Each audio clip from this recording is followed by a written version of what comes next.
എന്നെ സെലിബ്രിറ്റി ആക്കിയത് എൻ്റെ വീട്ടുകാരാണ്.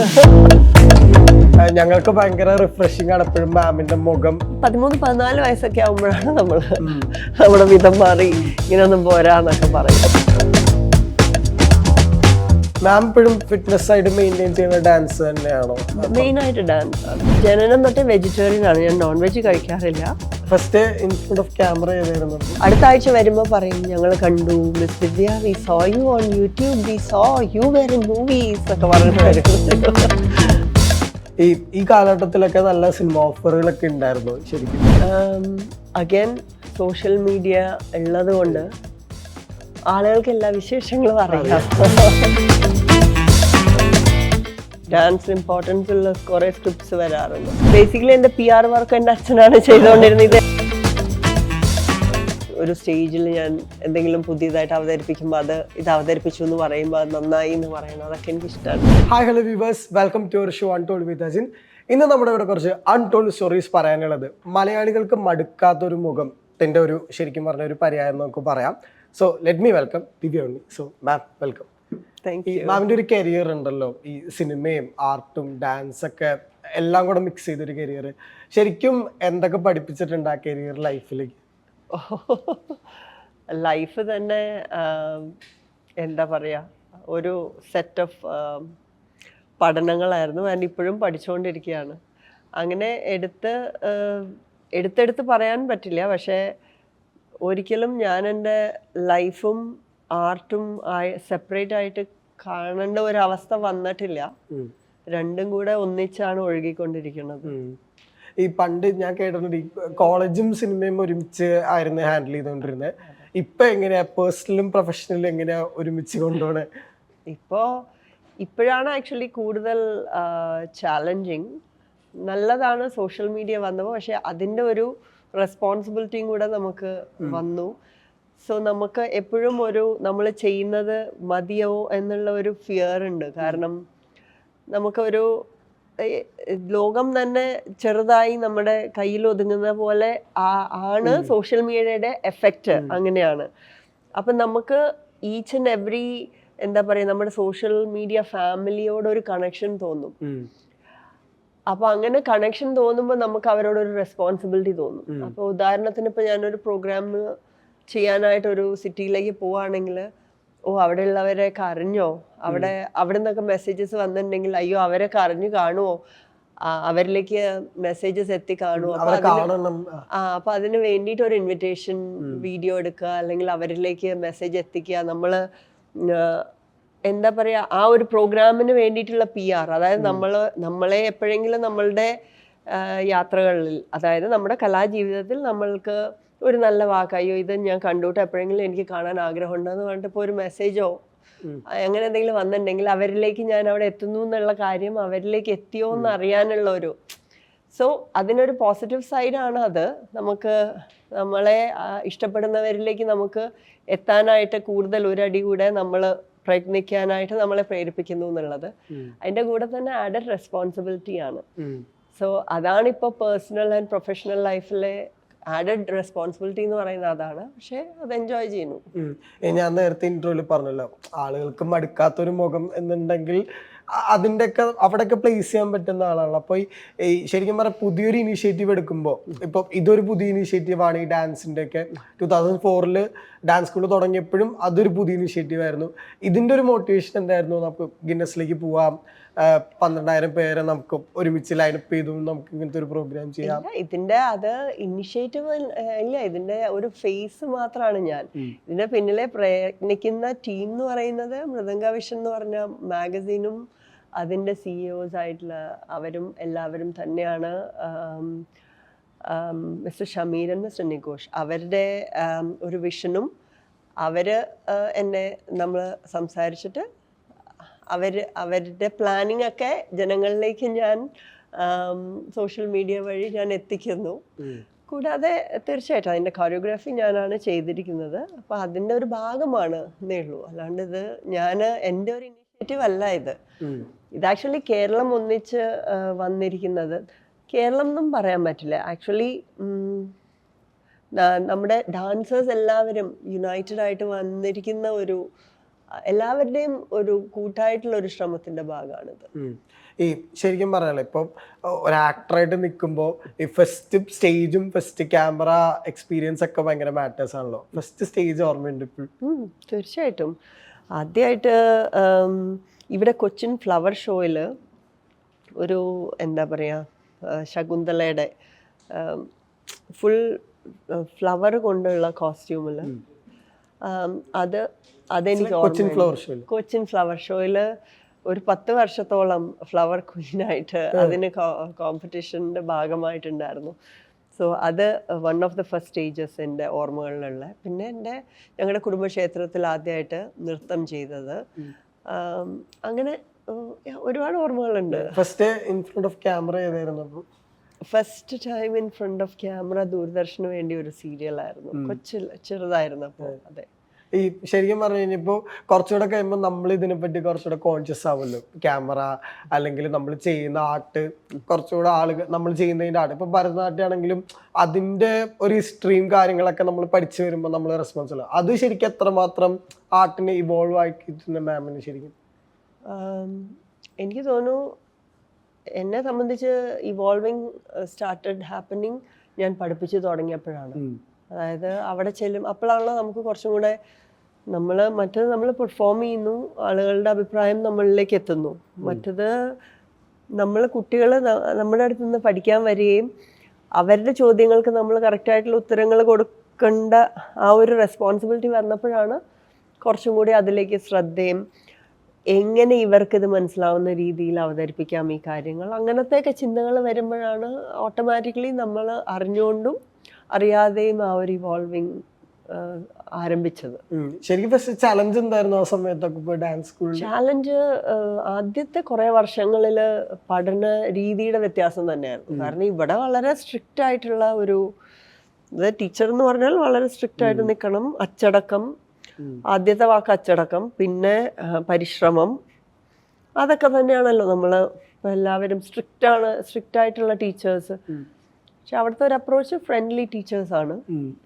അപ്പം അത് ഒരു വളരെ വലിയൊരു വ്യത്യാസമായിരുന്നു. ഞാൻ അങ്ങനെ ഭയങ്കര സ്ട്രിക്റ്റായിട്ട് പഠിപ്പിക്കുന്ന ആളൊന്നും അല്ലെങ്കിൽ തന്നെയും എനിക്കതൊരു വലിയൊരു ഡിഫറൻസ് ആയിരുന്നു.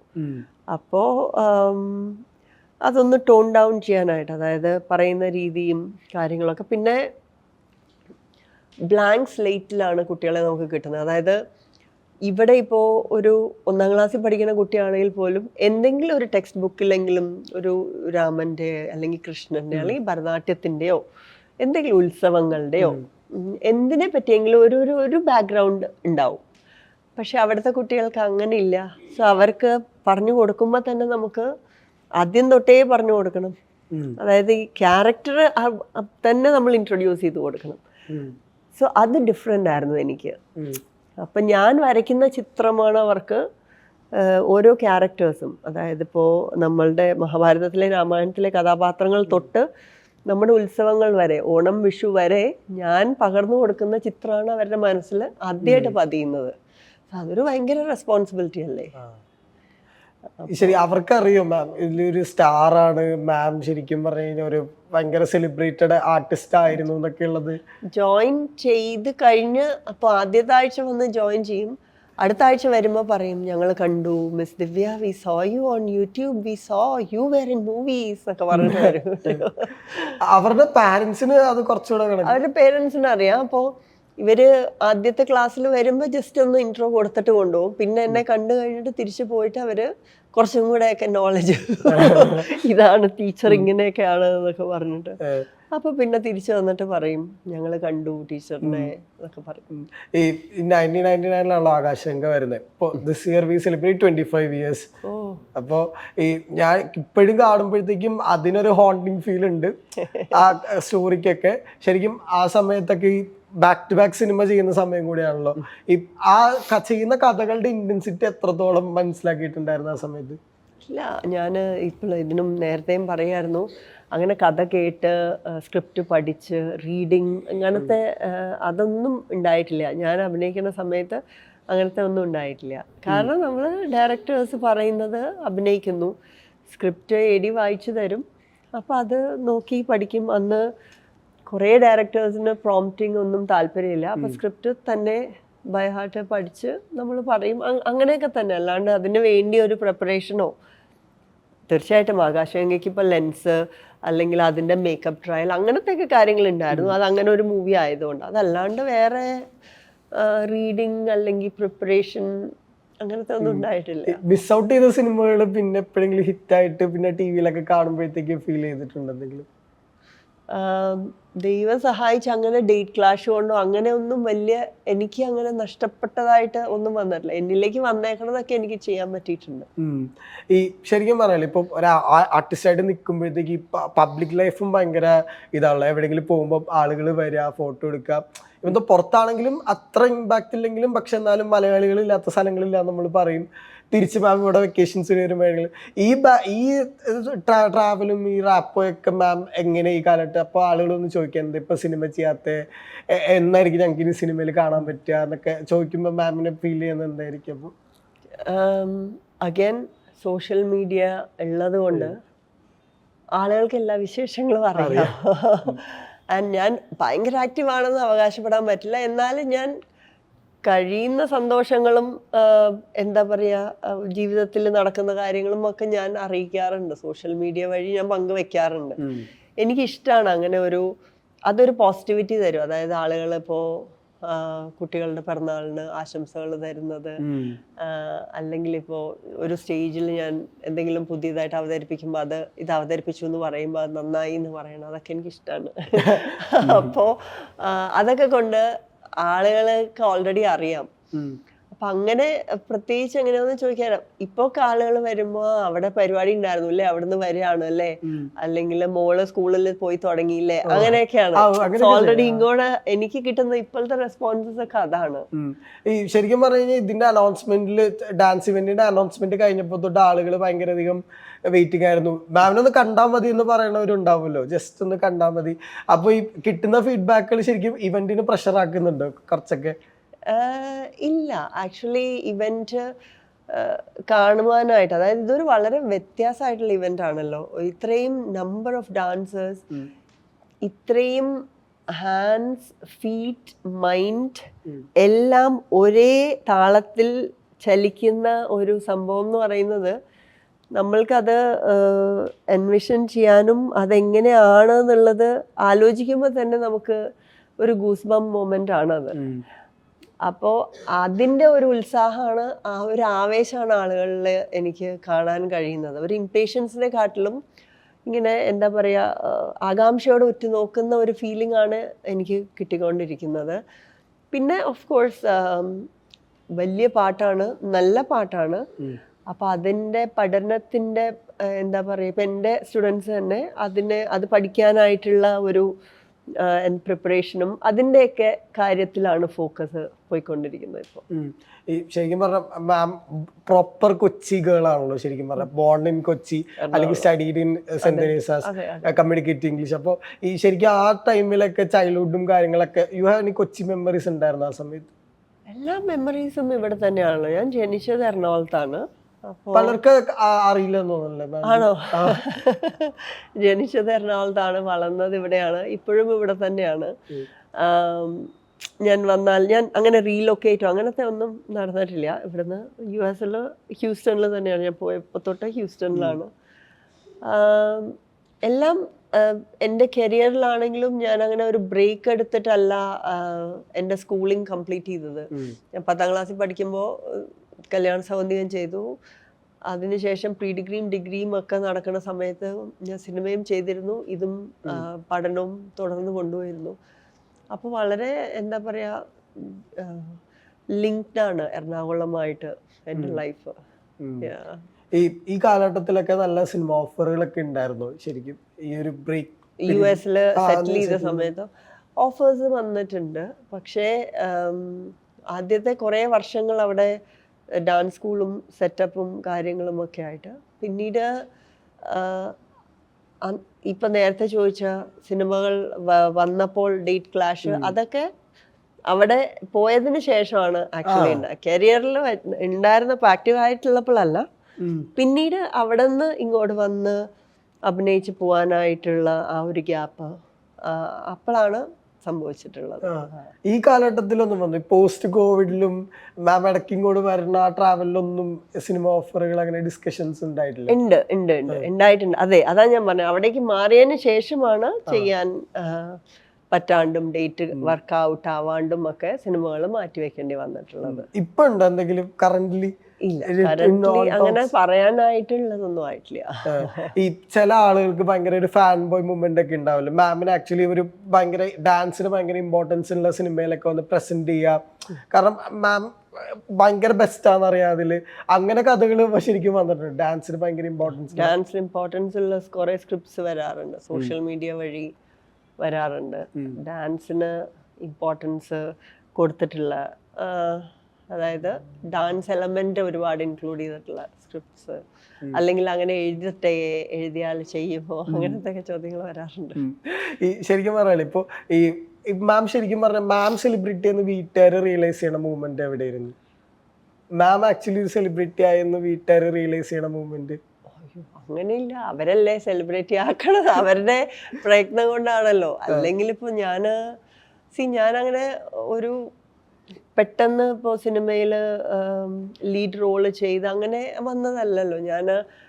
എൻ്റെ ഒരു ജേർണി എന്ന് പറഞ്ഞാൽ ഒരുപാട് എറണാകുളത്തെ തന്നെ ഇപ്പോൾ സ്റ്റാലിയൻസ്, കരയോഗം, നവരാത്രി കോമ്പറ്റീഷൻസ്, യുവജനോത്സവങ്ങൾ, അതിലൊക്കെ ചെയ്ത് മാതൃഭൂമിയുടെയും മനോരമയുടെയും ഓണത്തിൻ്റെയും വിഷുവിൻ്റെയും ഒക്കെ കവർ പേജുകളിൽ കുട്ടിയായിട്ട് പൂക്കളമൊക്കെ ഇട്ടിട്ട്, അപ്പോൾ അതിൻ്റെയൊക്കെ കവർ പേജ് ഷൂട്ട് ഇപ്പോൾ നമ്മുടെ വീട്ടിൽ വരികയാണ്, നമ്മൾ അവിടെ തന്നെ പൂക്കളം ഇട്ട് അങ്ങനെ, അതായത് ഒരു നാച്ചുറൽ ആയിട്ടുള്ള, അന്നൊക്കെ അങ്ങനെയാണല്ലോ കവർ എടുക്കുന്നതും ഒക്കെ കൊച്ചുകുട്ടികളുടെ.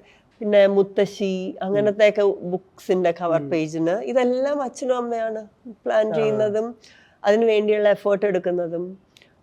അതുപോലെ ഓരോ കോമ്പറ്റീഷൻ വിജയിച്ചാലും അതിൻ്റെ ന്യൂസ്, ഇന്ന കുട്ടി ഇന്ന സ്കൂളിൽ പഠിക്കുന്ന ഇന്ന കുട്ടിക്ക് ഇന്ന ഒന്നാം സ്ഥാനം ഇന്ന ഐറ്റംസിന് കിട്ടി എന്ന് പറഞ്ഞ പേപ്പറിൽ നമ്മൾ കൊണ്ട് കൊടുത്താൽ അവരത് പബ്ലിഷ് ചെയ്യും, നമ്മളൊരു പാസ്പോർട്ട് ഫോട്ടോ വെച്ചിട്ട്. സോ ബേസിക്കലി എൻ്റെ PR വർക്ക് എൻ്റെ അച്ഛനാണ് ചെയ്തുകൊണ്ടിരുന്നത്. ഇതെല്ലാ പേപ്പറുകളിലും ചെല്ലും. അപ്പം അങ്ങനെ കുറേ കോമ്പറ്റീഷൻസിന് ഒരേ കുട്ടിയുടെ മുഖം വരുമ്പോൾ നാച്ചുറലി അത് ഈ മുഖചിത്രക്കാരുടെ ശ്രദ്ധയിൽ പെടും. അപ്പം അങ്ങനെ ഓഫേഴ്സ് വരും. അവിടുന്ന് പിന്നെ എനിക്ക് തോന്നുന്നു April 18 എന്ന് പറഞ്ഞ ചിത്രം ബാലേന്ദ്ര മേനോൻ സാറിൻ്റെ, അതിന് ഞാനും എൻ്റെ അമ്മയും കൂടെ നമുക്ക് ഇന്ന് സ്കൂൾ കഴിഞ്ഞ് ഈ സിനിമ കാണാൻ പോവാം. പത്രത്തിലെ പരസ്യമാണ്, എൻ്റെ പടം അമ്മയുടെ പടം, എന്നിട്ട് ഈ ഡയലോഗ്സ്, അങ്ങനെയാണ് പരസ്യം അന്ന് വരുന്നത്, പ്രൊമോഷന്. അപ്പോൾ അതിന് വിളിച്ചു. അപ്പോൾ അതിൻ്റെ ഫോട്ടോ വന്നു. അവിടുന്ന് പിന്നെ വേറെ ഒരു ഓഫർ, അങ്ങനെ ദൂരദർശൻ്റെ പൂമുട്ടുകൾ എന്ന് പറഞ്ഞ പ്രോഗ്രാമിൽ ഡാൻസ് അവതരിപ്പിക്കാൻ, പിന്നെ ആ പരിപാടി അവതരിപ്പിക്കാൻ, ആങ്കറിങ്, കൊച്ചുകുട്ടികളുടെ. ഇതൊക്കെ ഞാൻ പറയുന്നത് 2ാം ക്ലാസ് 3ാം ക്ലാസ്സിലാണ്. അവിടുന്ന് ദൂരദർശൻ്റെ സീരിയൽസിലേക്ക്, ദൂരദർശൻ സീരിയൽസിൽ നിന്ന് പിന്നെ ഏറ്റവും അവസാനം ചെയ്ത സീരിയലാണ് ഞാൻ ഇനിയൊന്ന് വിശ്രമിക്കട്ടെ എന്ന് പറഞ്ഞ, അതിൻ്റെ ഡയറക്ടറായിരുന്നു വിനയൻ അങ്കിൾ. സോ ഇത് ഒരു അപ്പോൾ അവരാണ് എന്നെ സെലിബ്രിറ്റി ആക്കിയത് എൻ്റെ വീട്ടുകാരാണ്. അപ്പോൾ അവർക്ക് ഒരു റിയലൈസേഷൻ എന്നല്ല, അവർക്കൊരു വിഷൻ ഉണ്ടായിരുന്നു, പ്രൊമോട്ട് ചെയ്താൽ മേ ബി ടാലന്റ് ഉണ്ടെന്ന്. അതുകൊണ്ടാണ് ഇങ്ങനെ ആയത്, അത്രേ ഉള്ളൂ. ഈ ശരിക്കും പറഞ്ഞാൽ ഇപ്പൊ തമിഴിലും തെലുങ്കിലും എങ്ങനെയായിരുന്നു അപ്പൊ ഓഫേഴ്സ് ഒക്കെ വരുമ്പോഴൊക്കെ? തമിഴിലും തെലുങ്കിലും ഇവിടെ കുറെ മൂവീസ് ചെയ്തതിന് ശേഷം അതിപ്പോ എങ്ങനെയാണ് അത് അവിടേക്ക് ഫേസ് വന്നത്, എനിക്ക് തോന്നുന്നു ശ്രീവിദ്യാമ്മ പറഞ്ഞിട്ട് പിന്നെ അങ്ങനെ 1-2 ഓഫേഴ്സ് വന്നിരുന്നു. പിന്നെ 1-2 ഗൾഫ് ഷോസ് ചെയ്തപ്പോൾ ഖുഷ്ബു മാമിൻ്റെ കൂടെ ഞാൻ ട്രാവൽ ചെയ്തിരുന്നു. അപ്പോൾ സുന്ദർ സി സാറിൻ്റെ പടത്തിലാണ് ഞാൻ ആദ്യമായിട്ട് തമിഴിൽ ചെയ്തത്. ഈ ശരിക്കും പറഞ്ഞാൽ ഇപ്പോൾ ഡാൻസിന് ഭയങ്കര ഇമ്പോർട്ടൻസ് ആളുകൾ കൊടുക്കുന്നുണ്ട്. മോർ ദാൻ ആർട്ട്, അതിനെ എങ്ങനെ എഫക്റ്റീവ്ലി നമ്മുടെ ലൈഫ് സ്റ്റൈലിൽ ഭയങ്കര ഇമ്പാക്റ്റ് ഉണ്ടാക്കാമെന്നുള്ള കുറച്ചുള്ള റിസർച്ചുകൾ നടക്കുന്നുണ്ട്, ഡിസ്കഷൻസ് നടക്കുന്നത്. അപ്പോൾ ശരിക്കും ആസ് എ ടീച്ചർ എങ്ങനെ ആ ഒരു ഫ്യൂച്ചർ കാണുന്ന ഈ ഒരു മൊത്തത്തിൽ ഡാൻസസ് ആർട്ട് ആളുകളുടെ ലൈഫിൽ ഇമ്പാക്റ്റ് ഉണ്ടാക്കുന്നതിൽ? ആളുകളുടെ ലൈഫിൽ ഇമ്പാക്റ്റ് ഉണ്ടാക്കണമെങ്കിൽ അതിനോട് സമയം ചെലവഴിക്കാനുള്ള ഒരു മനസ്സ് ആളുകൾക്ക് ഉണ്ടാകണം. സോ അത് അതിലേക്ക് അവരെ എത്തിക്കുക എന്നുള്ളതിന് അതിനൊരു പാത്വേ തുറന്നു കൊടുക്കുന്ന ഒരു ജോലി മാത്രമേ നമ്മൾക്കുള്ളൂ. കാരണം അതൊരു മാഗ്നറ്റ് പോലെയാണ്. പിന്നെ ആ പാത്വേ തുറന്നു കഴിഞ്ഞാൽ അതിൻ്റെ മൂല്യം അവർക്ക് മനസ്സിലായി കഴിഞ്ഞാൽ പിന്നെ അതിലേക്ക് ഓട്ടോമാറ്റിക്കലി അവർ അട്രാക്റ്റഡ് ആവും. കാരണം ഡാൻസ് ഞാനിപ്പോൾ നമ്മുടെ അവിടുത്തെ സ്കൂളിപ്പോൾ 21 വർഷം പൂർത്തിയാക്കി, അമേരിക്കയിലെ സ്കൂള്. അപ്പം ഞാൻ കണ്ടിട്ടുണ്ട് ഇപ്പോൾ എൻ്റെ അടുത്ത് 5ഉം 6ഉം വയസ്സിലൊക്കെ പഠിക്കാൻ വന്നിരിക്കുന്ന കുട്ടികൾ ഇപ്പോൾ വലിയ ആളുകളായി. അവർ ജോലി മേഖലകളിൽ പല മേഖലകളിലായിട്ട് ജോലി സ്വീകരിച്ചു. പക്ഷെ അപ്പോഴും അവർ നൃത്തത്തെ മുറുകെ പിടിച്ചുകൊണ്ട്, കാരണം അവർക്ക് എപ്പോഴും ഒരു കൂടെ ഒരു എന്താ പറയുക ഒരു ആഡഡ് സ്ട്രെങ്ത് ആയിട്ട് ഡാൻസ് നിൽക്കുന്നത് ഞാൻ കണ്ടിട്ടുണ്ട്.